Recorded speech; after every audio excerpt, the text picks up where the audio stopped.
देखिए, ये वो रिकैप है जिसकी आपको कोई उम्मीद नहीं थी, लेकिन जरूरत जरूर थी। धुरंधर, द रिवेंज, साल 2026 की वो फिल्म जिसने न सिर्फ बॉक्स ऑफिस पर आग लगा दी, बल्कि हर एक्शन फैन के दिल में एक नई ज्वाला जला दी। निर्देशक आदित्य धर, जिन्होंने उरी, दी, सर्जिकल स्ट्राइक और पहले धुरंधर से हमें जीत लिया था, वो इस सीक्वल के साथ और भी क्रूर और भी गहरे उतरे हैं। करीब 4 घंटे की रन टाइम, 250 करोड़ से ज्यादा का बजट और दुनिया भर में 1,800 करोड़ की कमाई। ये आंकड़े बताते हैं कि ये फिल्म कोई साधारण थ्रिलर नहीं है। लेकिन सबसे बड़ी बात, ये फिल्म सिर्फ एक जासूसी कहानी नहीं है। ये जसकिरात सिंहरंगी नाम के उस शख्स की यात्रा है जिसे हीरो बनने के लिए पहले मरना पड़ा।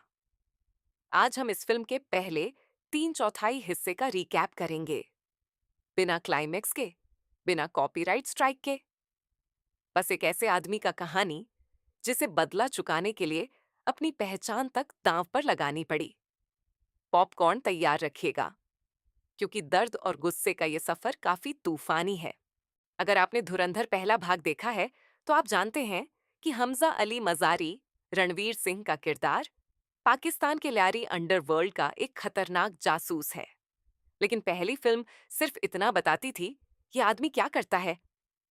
धुरंधर, द रिवेंज हमें बताती है, आखिर क्यों। फिल्म के पहले ही 20 मिनट में हम वापस चले जाते हैं 2000 के दशक की शुरुआत में, पठानकोट, भारत के एक छोटे से गांव में। जसकिरात सिंहरंगी उर्फ जैसी एक सामान्य लड़का है। वो अपने गांव से फौजी ट्रेनिंग के लिए निकलता है, देश के लिए मरने मिटने का सपना देखता है। लेकिन जब वो दूर होता है, उसके घर में कहर ढह जाता है। बदला कैसे जन्म लेता है, देखिए। एक स्थानीय विधायक, सुखविंदर सिंह, अपनी जमीन के लालच में जसकिरात के पिता को फांसी पर चढ़वा देता है। उसकी बड़ी बहन के साथ सामूहिक बलात्कार होता है और फिर उसकी हत्या कर दी जाती है।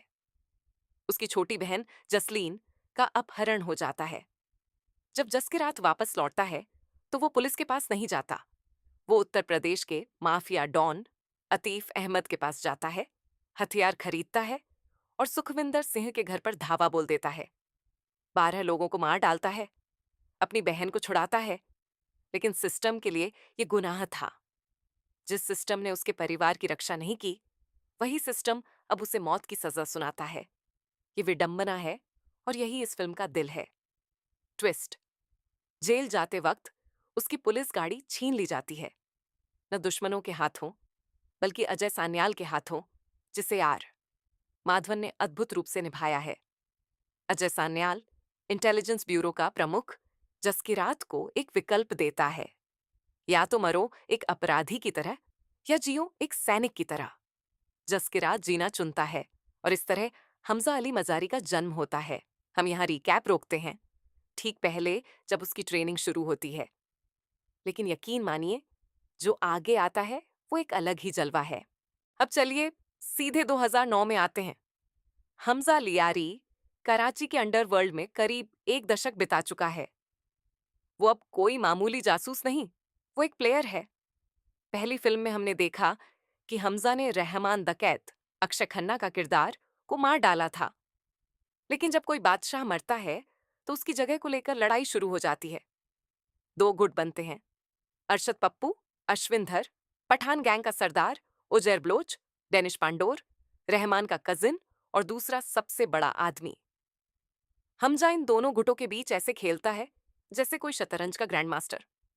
वो झगड़े को बढ़ावा देता है, वो हिंसा को हवा देता है। और जब धूल जमती है, उजैर बलोच अरशद पप्पू को सबसे बर्बर तरीके से मार डालता है। लेकिन फिर उजैर मजबूरन वहां से भाग जाता है। तो सवाल, राजगद्दी पर कौन बैठता है? हमजा अली मजारी, शेर बलोच, परिवार और पहचान। हमजा केवल एक दुनिया नहीं बना रहा, वो एक घर भी बना रहा है। वो यालीना जमाली, सारा अर्जुन, से शादी करता है, जो एक वरिष्ठ पाकिस्तानी राजनेता जमील जमाली, राकेश बेदी, की बेटी है। उनका एक बेटा है, जायन। बाहरी दुनिया के लिए हमजा एक बिजनेसमैन, एक फैमिली मैन और कराची की जनता का चुना हुआ नेता है। लेकिन असलियत में हर उसकी चाल, हर उसकी सांस उसके हिट लिस्ट का अगला नाम मिटाने के लिए होती है। याद है धुरंधर के पोस्ट क्रेडिट सीन में वो डायरी जहां हमजा रहमान डकैत का नाम मिटाकर नए नाम लिखता है? धुरंधर द रिवेंज में वो नाम मिटने लगते हैं। पहला निशाना जावेद खानानी। ये शख्स आतंक के लिए पैसा जुटाता था और नकली करेंसी छापता था। इतना बड़ा नेटवर्क था कि जब भारत में नोटबंदी हुई तो उसके पूरे नोट बेकार हो गए। ये रियल लाइफ घटना को फिल्म ने बड़ी शान से उपयोग किया। हमजा उसे मारता है और फिल्म इस फैसले को जोरदार तरीके से सेलिब्रेट करती है। दूसरा निशाना जहूर मिस्त्री IC 814 अपहरण से जुड़ा आतंकी। हमजा उसे इस तरह मारता है कि इंडिया में अजय सान्याल वीडियो कॉल पर सब देखता है। चिलिंग सीन है। तीसरा निशाना अतीफ अहमद, वही उत्तर प्रदेश का माफिया डॉन जिसने जसकिरात को हथियार दिए थे, बदले में नहीं बल्कि पैसों के लिए। ये शख्स अब जेल में है। मेडिकल चेकअप के दौरान अज्ञात बंदूकधारी उसे मार देते हैं। मेजर इकबाल अर्जुन रामपाल हैरान है, लेकिन हम दर्शक जानते हैं कि ये हुक्म किसने दिया था। असली मिशन जैसे जैसे हमजा इन आतंकियों को खत्म करता है, उसे पता चलता है कि मेजर इकबाल ISI का निर्दयी प्रमुख भारत पर एक और बड़ा हमला प्लान कर रहा है। हमजा इसे रोकने की कोशिश करता है। वो इकबाल के मुरीदके में स्थित मदरसे में हथियार पहुंचाने के बहाने जाता है, लेकिन हथियारों के साथ एक बम भी पहुंचाता है। मैं यहाँ रिकैप रोक रहा हूं। मदरसे का सीन फिलहाल छोड़ते हैं, लेकिन इतना जान लीजिए इकबाल को कोई नहीं बचाएगा। हर जासूसी कहानी में वो पल आता है जब असली पहचान खुल जाती है। धुरंधर द रिवेंज में वो पल बेहद दर्दनाक है। गुरबाज का सामना। गुरबाज जसकिरात का बचपन का दोस्त जिसने उसकी बहन को बचाने में मदद की थी, अब हमजा के गिरोह में काम करता है। लेकिन एक पार्टी के दौरान नशे में धुत गुरबाज हमजा की असली पहचान लोगों के सामने उजागर करने की धमकी देता है। फिर वो दृश्य आता है जिसे अब तक की सबसे बेहतरीन हिंदी सिनेमा सीन में गिना जा रहा है। बाथरूम का दृश्य फैंस और क्रिटिक्स इसे बेहतरीन प्रदर्शन कह रहे हैं। रणवीर सिंह बिना कोई डायलॉग बोले इतना दर्द, इतना गुस्सा और इतनी कमजोरी एक साथ दिखाते हैं कि रूह कांप जाती है। गुरबाज को मारने के बाद वह ब्रेक डाउन, ठंडा गुस्सा अचानक टूट जाता है। ये वो रणवीर सिंह है जिसने राष्ट्रीय पुरस्कार नहीं बल्कि हर दर्शक का दिल जीता। हैंडलर की मौत। हमजा का हैंडलर मोहम्मद आलम गौरव गैरा गुरबाज के शव को ढकने आता है, लेकिन पकड़ा जाता है। हमजा मजबूर है, वो आलम को भी मारता है, ठीक उन्हीं मेहमानों के सामने जिनके सामने उसे बादशाह साबित होना है।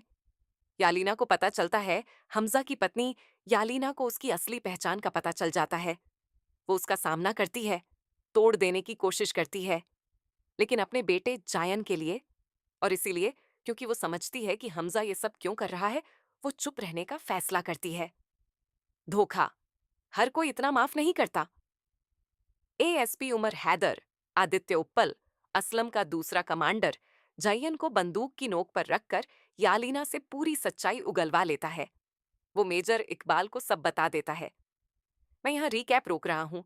ठीक पहले जब आखिरी टकराव शुरू होता है, हमजा के चारों तरफ दीवारें सिमट रही हैं। उसका मिशन लगभग पूरा है, लेकिन सवाल, क्या वो जिंदा बच निकलेगा? ये जवाब क्लाइमैक्स में। और या तो फिल्म देखिए या मेरे अगले रिकैप का इंतजार कीजिए। तो धुरंधर द रिवेंज अनिवार्य रूप से एक टूटे हुए आदमी की कहानी है जो खुद एक हथियार बन जाता है और फिर उस हथियार से न सिर्फ देश बल्कि अपने अंदर के दर्द को भी लड़ता है। हमने कवर किया पठानकोट दर्द, जिसने गुस्से को जन्म दिया, अजय सान्याल जिसने उसे मौका दिया, लियारी की शतरंज जहां हमजा शेरे बलोच बना, हिट लिस्ट जहां खानानी, मिस्त्री और इकबाल सब हिल गए, पहचान का संकट जहां गुरबाई, आलम, यालीना और उमर ने उसे घेर लिया। तो आगे क्या होता है? क्या मेजर इकबाल हमजा को पकड़ लेता है? क्या यालीना बचती है? क्या जसकिरात कभी पठानकोट लौट पाता है? और ये बड़े साहब कौन है जो पर्दे के पीछे से सारी डोर हिला रहे हैं? ये जानने के लिए आपको धुरंधर द रिवेंज जियो हॉटस्टार पर देखनी होगी, या फिर इस रिकैप के अगले भाग का इंतजार कीजिए। जल्दी चेतावनी, ये फिल्म A रेटेड है, हिंसा बेहद ग्राफिक है, संवेदनशील दर्शक सावधान रहे। लाइक, शेयर, कमेंट जरूर करें। क्या हमजा भारत वापस आ पाया? चलिए अगली वीडियो में मिलते हैं।